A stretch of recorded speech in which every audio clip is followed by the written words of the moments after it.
안녕하세요. 파상관인 홍익 변호사입니다. 개인 파상관제인 업무 일반론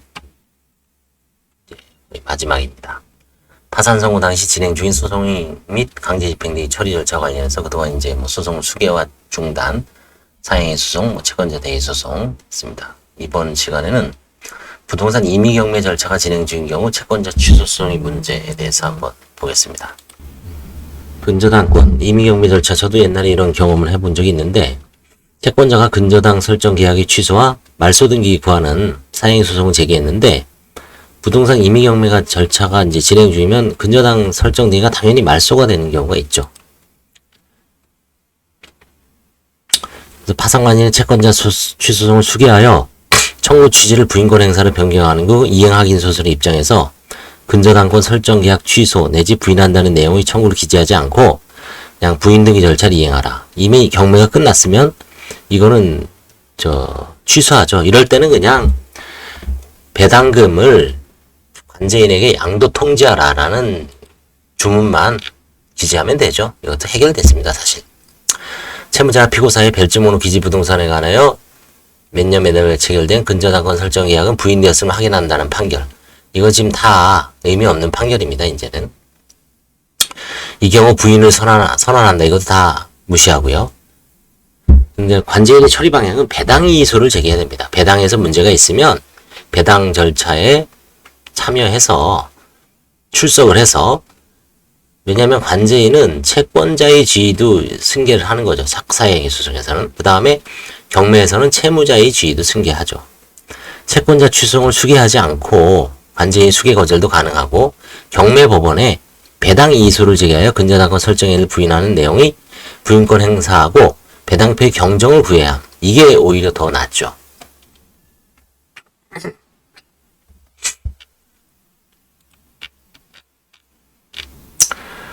그 다음에 특수한 사안이 있습니다. 개별 재산분할 청구권과 위자료를 수개할 수 있는지. 재판상위원회에서 파산자된과 관계없는 소송이므로 소송 절차가 중단되지 않으면 수개 대상도 아니죠. 이혼 소송은 스스로 채무자가 진행하면 됩니다. 근데 거기서 재산분할 청구권이 있습니다. 이혼은 여러 가지가 있죠. 이혼 소송도 하고 양육자 지정도 하고 친권 및 양육자 지정도 하고 재산분할 위자료 총 4가지가 병합돼서 진행되는 거가 일반적이죠. 아래 대법원 결정 이전에는 파산관제인이 재산분할 청구를 하거나 청구를 수개하였으나 현재는 파산제 내에 속하는 재산이 아니어서 파산관제인이 행사할 수 없음. 이것도 제가 누누이 여기서는 자세하게 얘기하지 않습니다. 2022스 613 엄청 강조했죠. 이거는 한번 독립된 동영상이 있으니까 한번 살펴보십시오. 결국 재산분할 청구권을 행사하지 않는 것을 면책불허가 사유로 삼을 수 없고 파산전에 들어오지 않기 때문에 관제인이 채권자 대위권을 행사할 수 없다는 얘기죠. 이혼 위자료 청구권은 어떻게 되는가? 이혼 위자료는 승계가 가능하다라고 하고 있습니다. 여기 보면 이혼 위자료 청구권은 원칙적으로 일신 전속적 권리로서 양도나 상속 등 승계가 되지 아니하나 이는 행사상 일신 전속권이고 귀속상 일속 전속권은 아니라 할 것인 바, 그 청구권자가 위자료의 지급을 구하는 소송을 제기함으로써 청구권을 행사할 의사가 외부적 객관적으로 명백하게 된 이상 양도나 상속 등 승계가 가능하다. 그래서 이혼 위자료 청구권 혹은 예를 들어서 상간자에 대한 손해배상 청구권, 불법행위에 대한 손해배상 청구권, 이런 위자료 청구권은 파산관제인이 수개도 가능하다라고 할 수가 있습니다. 이런 경우죠. 전형적인 경우가 채무자가 남편의 상간자를 상대로 소송을 제기했습니다. 위자료 한 3천만 원을 제기를 했는데 그게 파산 절차 진행 중에 발견됐어요.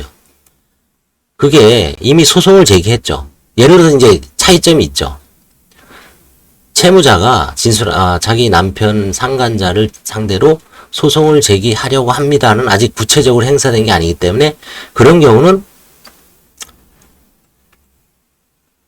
수개가 불가능하고 관제인이 대신해서 행사할 수는 없지만 이미 채무자가 소송을 제기한 경우는 관제인이 수개를 해서 상간자를 상대로 한 소송에서 이겨서 만약에 요즘 위자료 한 1,500에서 2,000 정도 주죠.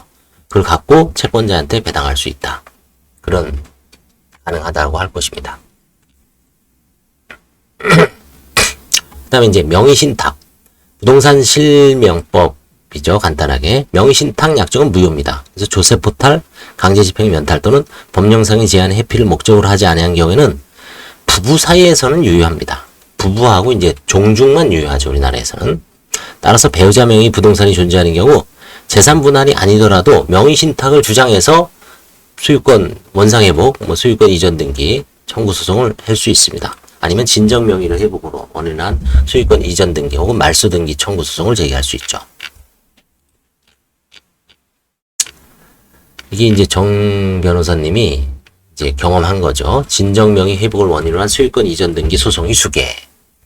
부동산 실명법에 의한 명의신탁 약정은 무효이고 명의신탁 약정에 따른 등기로 이뤄진 부동산에 관한 물권 변동은 무효입니다. 따라서 명의신탁자가 명의신탁자 앞으로 소유전 이전 등기가 마쳐진 부동산은 파산재단에 속하는 재산이죠. 채무자 겁니다. 명의신탁자 겁니다. 결국 파산재단에 관한 소송으로서 파산관제인이 수개할 수가 있죠. 정 변호사님 사건은 서울 동부지방법원 2021 나니까 이제 항소심이죠. 31257 대법원 2023 다 223836 채무자가 2003년에 서울 송파구 소재 아파트를 장모에게 매매를 원인으로 소유권 이전 등기했습니다. 근데 이거를 이제 신용보증기금이 끈질기게 추적을 해서 자기네가 보기에는 이거는 명의신탁이다. 매매를 가장해서 장모한테 소유권만 이전해 놓고 채무자가 실질적으로 소유하고 관리하고 사용 수익하면서 20년 동안 버텨온 거다. 그리고 나서 이제 파산 선고가 되니까 근데 이제 그 전에 파산관제인 전에 이미 서울 동부지방법원 항소심이 진행 중이었습니다. 1심에서 이겼죠. 신부가. 주문. 피고는 파산 채무자 땡땡땡에게 별지모노 기재부동산에 관하여 진정명의 회복을 원인으로 소유권 이전 등기 절차를 이행하라.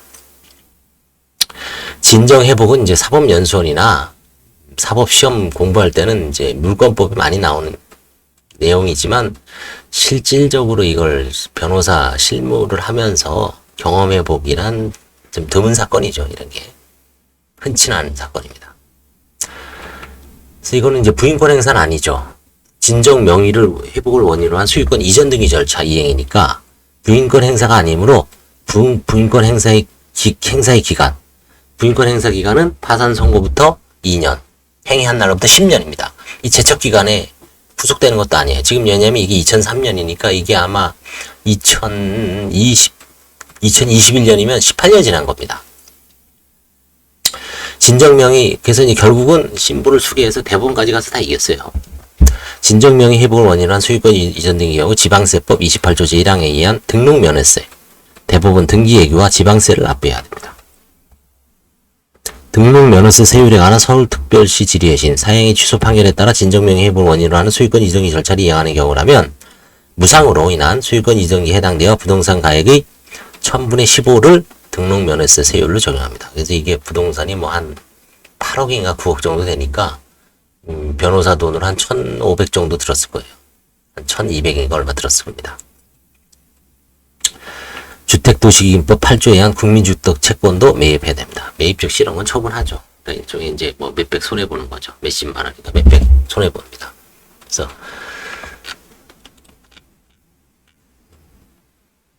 여기까지. 그래서 이번 시간에는 사행위 소송, 근저당 이미 말소된 경우에는 결국은 공탁금을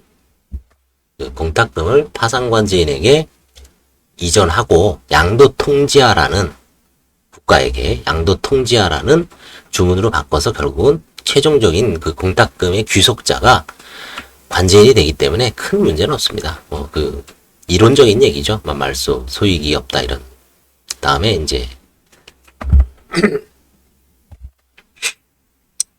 이제 진정명의 등기 원인을 해보고 부동산 명의신탁과 관련된 거, 그다음에 등록면허세 이런 거는 이제 그래서 정 변호사님 이제 관련해서 그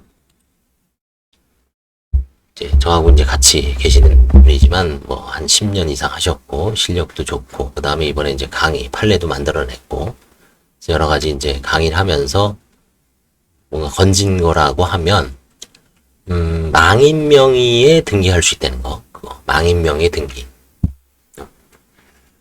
저도 그동안 망인 사건을 좀 해봤지만 뭐 대부분 임의경매중이라서 이제 사실 등기까지는 안 해봤는데 아니면 이제 뭐 이미 넘어간 거기 때문에 특별하게 망인 명의로 있는 채로 뭐 매각을 진행 중이거나 이런 경험은 별로 없었던 것 같아요. 그래서 등기를 크게 신경을 안 썼는데 망인 명의로 등기를 해서 일종의 뭐 등록세 같은 걸 아낄 수 있죠. 한정승인 같은 경우 만약에 뭐 몇십억짜리 부동산 건물을 한정승인하고 상속재산 파산을 했는데 그거를 한정승인했다는 이유로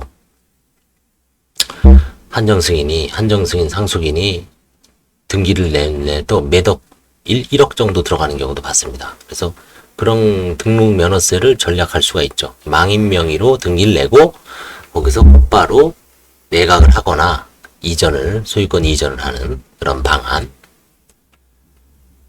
그게 인상 깊었고, 그 다음에 이제 아주 극소수 희귀 사례지만 명의신탁과 관련된 진정회복 명의.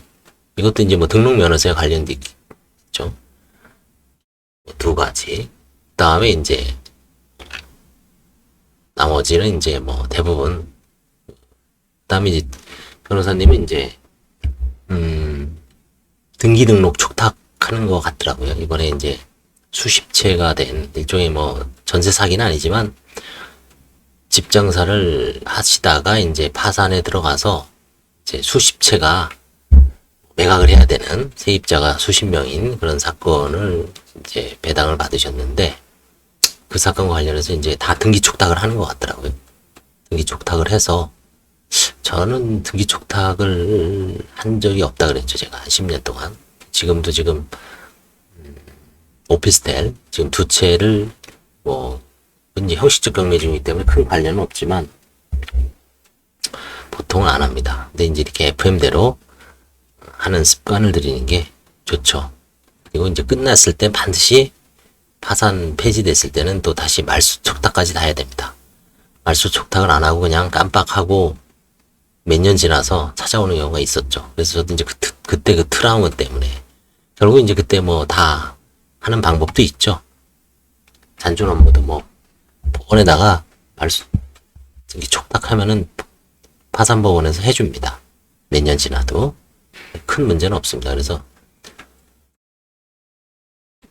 등기 촉탁하는 파산 선고 시에 부동산에 대해서 등기 촉탁하는 습관, 그죠? 이거는 좋은 본이죠. 다음에 이제 망인명의 등기 시 망인명의로 상속재산 파산에서 망인명의로 등기해서 옮겨서 이제 옮기는 방안 그런 경우는 아주 좋은 팁이었던 것 같습니다. 감사합니다.